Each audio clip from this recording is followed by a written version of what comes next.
Ya, selamat pagi, Ya. Catherine. Pada kesempatan ini saya minta waktu sedikit ke Bapak untuk mewawancarai.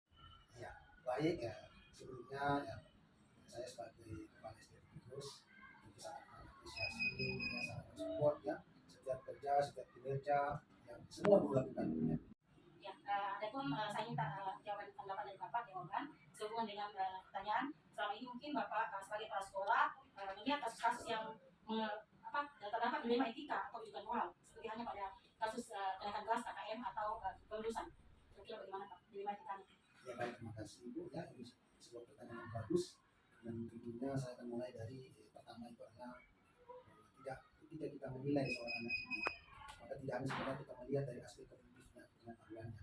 Tentu kita juga harus melihat dari berbagai aspek, baik itu kehadirannya seperti apa, yang moralnya anak. Orang itu kan berbicara perilaku, tingkah laku, sikap. Apakah apa yang dia ucap itu sesuai dengan apa yang kita lihat implementasinya dalam kesehariannya. Nah, ini dua poin ini yang bagi saya yang menjadi tuntutan yang luar biasa diperlukan sekarang ini adalah tentang perilaku. Kalau hanya masalah kognitif itu dimana saja kita bisa peroleh, entah lewat share di Google, bisa membaca buku atau membaca lewat media-media yang sifatnya digital. Tetapi yang paling terpenting untuk menentukan bahwa anak itu bisa menjadi sukses ke depan itu adalah faktor integritas, perbuatan, sikap atau moral. Nah, kalau itu bisa diupayakan, bisa dimaksimalkan, maka saya kira kognitif itu akan mengikut dengan sendirinya.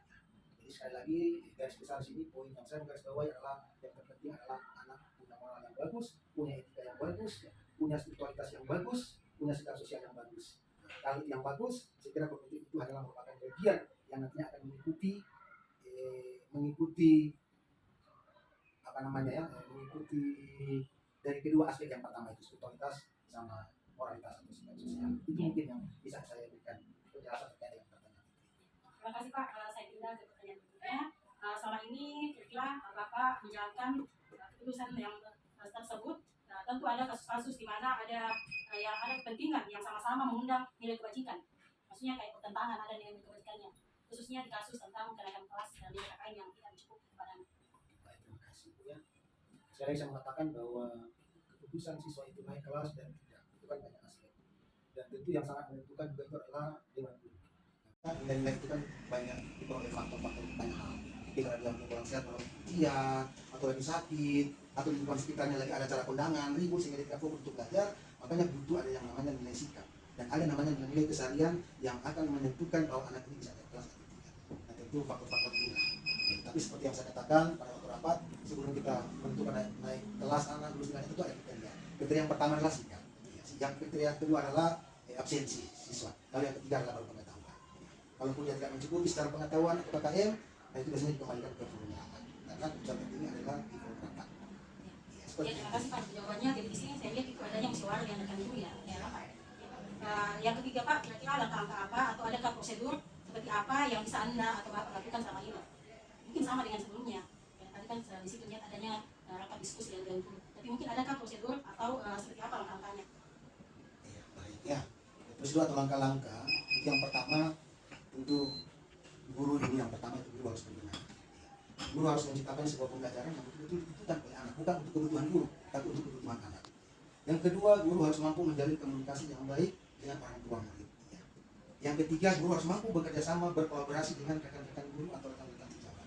Tiga poin ini kalau dilakukan dengan baik, maka saya kira tidak akan ada kasus yang nantinya bilang oh anak ini tinggal kelas karena alasan bla. Tapi kalau ketiga pun dilakukan, guru sudah menjadi dengan baik, guru menciptakan hubungan yang baik dengan orang tua, bekerja sama dengan rekan-rekan guru atau rekan-rekan sejabat, maka setiap kali permasalahan yang terjadi itu bisa dipecahkan bersama sehingga pada saat rapat ketentuan naik kelas, saya kira bisa dipastikan anak-anak ini akan naik kelas asalkan semua proses kita sudah lalui.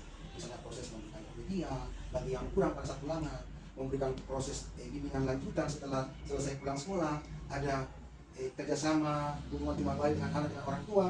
Kalau proses-proses tahapan ini sudah dilakukan secara baik dan benar, saya kira tidak akan ada anak yang tidak puas. Seperti itu. Ya, terima kasih Pak penjelasannya. Tadi saya sudah dengar adanya kolaborasi antara rekan guru dan adanya komunikasi dengan orang tua dan anak. Ya, pertanyaan berikutnya Pak, hal apa saja yang selama ini Bapak anggap efektif dalam pengambilan keputusan pada kasus dilema etika? Nah, ini kan kalau kita kembali ke etika, memang semua apa yang kita lakukan itu untuk poin etika ini harus yang kita harus tunjuk, dan poin etika ini yang memang harus di atas dari semuanya. Jadi kalau berbicara tentang etika, ya saya kira saya kembalikan lagi kepada bagaimana peran guru dalam kelas. Sebagai kepala sekolah tentu saya hanya bisa mengarahkan, saya hanya bisa memprogramkan, saya hanya bisa mengevaluasi dan memperbaiki apa yang perlu saya perbaiki. Tetapi sejatinya adalah tentu kita tidak bisa mengajarkan etika yang baik kepada anak kalau guru itu sendiri tidak memberikan contoh etika yang baik. Jadi kembali lagi kepada guru itu sendiri, bagaimana dia menjalankan tentang sopan santun, tentang keramah tamahan, ya. Apalagi kita ini kan sekolah yayasan Yosef ini kan punya yang namanya 9 karakter, ya. Terkait responsif, terkait kasih sayang, terkait kemandirian, integritas, kalau itu betul-betul dijalankan secara baik oleh guru, saya kira itulah etika yang sebenarnya. Ya, terima kasih Pak. Saya lanjutkan ke pertanyaan berikutnya. Hal-hal apa saja yang selama ini yang merupakan tantangan dalam pengembangan pengambilan keputusan pada kasus-kasus yang memiliki dilema etika? Iya, ya saya cuma memberi contoh saja bahwa memang itu sebagai sekolah yang besar, itu ada begitu banyak permasalahan yang kita hadapi, ya. Tidak hanya kepada permasalahan terkait guru, ya, tapi banyak juga menyentuh terkait dengan peserta didik. Ya. Misalnya contoh, ada perilaku-perilaku anak tertentu yang tidak baik yang dilakukan, yang dipertontonkan kepada anak-anak atau kepada teman-temannya, sehingga perilaku-perilaku ini terkadang banyak kali melibatkan selain guru sudah turun tangan, terkadang juga ada orang-orang tua yang melakukan aksi-aksi yang terkadang di luar koridor yang sudah ditentukan oleh sekolah karena akibat perilaku anak, ya, sehingga orang tua terkadang dengan emosional, ya, tapi ada juga orang tua yang datang dengan baik ke pihak sekolah untuk mencari tahu bagaimana permasalahannya dan menyerahkan segala permasalahan itu ke sekolah. Nah, tentu itu yang diharapkan dari sekolah, bahwa ketika ada pelanggaran, ketika ada permasalahan yang terjadi, ya tentu kita duduk bersama, diskusi bersama, musyawarah bersama, dan diselesaikan secara bersama dengan sejelas-jelasnya, dengan clear-nya, agar supaya permasalahan-permasalahan yang terjadi ini tidak terulang lagi. Jadi harus clear dan harus diselesaikan secara baik dan tepat. Seperti itu. Ya. Terima kasih Pak jawabannya. Masih ada beberapa pertanyaan lagi, saya lanjutkan. Apakah ada sebuah tata kelola atau jadwal terkait sebuah penyelesaian kasus dalam dilema etika, atau apakah Bapak langsung menyelesaikannya secara pribadi, tepat waktu, atau meminta sebuah semacam arahan atau saran dari rekan-rekan? Iya, baik. Tentu sebagai penanggung jawab Istiqlal Kudus, itu pertama kalau tidak ada laporan ke saya kan tentu saya tidak bisa mengambil, saya tidak bisa tahu ada masalah atau tidak. Ya. Tentu saya akan tahu ketika ada para wali kelas yang menyampaikan ada persoalan yang terjadi di kelas. Ya. Nanti tentu sebagai kepala sekolah saya akan mengatakan bahwa tolong diselesaikan dulu secara baik melalui wali kelas. Dipanggil anak-anak yang bermasalah, ya. Karena kita anak-anak ini kan sebenarnya butuh bimbingan, butuh arahan. Ya. Tentu yang mengetahui persis kejadian, perilaku, tindakan itu adalah wali kelas. Ketika wali kelas tidak bisa menyelesaikan permasalahan itu, biasanya mengikuti prosedurnya, yaitu melalui wakil kepala sekolah. Jadi wakil kepala sekolah akan mengarahkan entah memanggil anak-anak tersebut, memanggil orang tua, ya. Tapi kami berharap tidak sampai kalian memanggil orang tua, tapi diselesaikan di sekolah. Nah, nanti setelah itu baru kepada kepala sekolah. Walaupun kepala sekolah ingin mengambil sebuah keputusan dan dia agak bingung, biasanya itu akan dipanggil beberapa guru.